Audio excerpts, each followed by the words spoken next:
anda kena kendalikan akaun-akaun TikTok, ya? Instagram percap, okey? Apa yang anda perlu lakukan? Memperkenalkan diri kepada anda dan kenapa anda patut layak menang pada malam ini. Contoh, jalan-jalan. Hai, Assalamualaikum, saya Inspektor Linda daripada Johor Bahru Utara. Saya berdiri di sini dan layak di atas bagaimana kerana saya cantik, bijak pandai dan jelita menawan. Faham? Faham? Baiklah, hadirin sekalian dah bersedia? Dah bersedia bagi tepukan untuk 5 calon terakhir baju pakaian tercantik RPNI. Ladies and gentlemen, the first contestant. Silakan.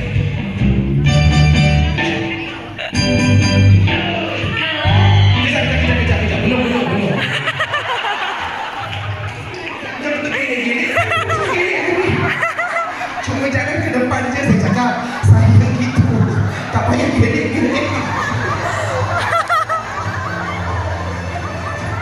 Nanti dulu puan. Jangan betul kenakan nama. Gitu. Belum apa gini. Kenapa? Silakan. Calon yang pertama. Silakan. Assalamualaikum warahmatullahi wabarakatuh.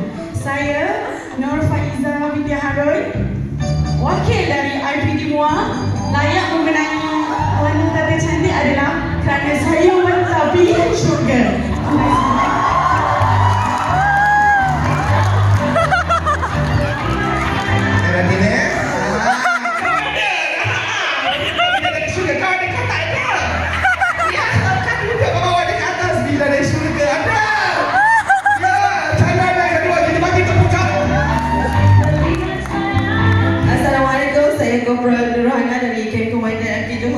Saya layak menang sebab TikTok saya ada 30,000 follower dan saya akan warnakan berkat IPK Johor. Terima kasih. Ya. Jadi sekarang calon yang seterusnya dipersilakan. Hai semua. Saya Linda daripada IPD Batu Pahat.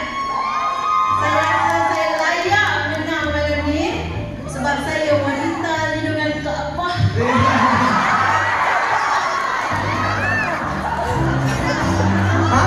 Cepatnya.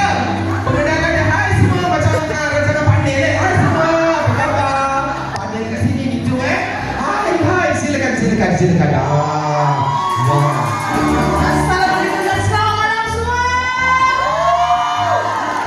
Kenalkan Inspektor Syahidah dari IPD JBU. Malam ni bertemakan Arabian.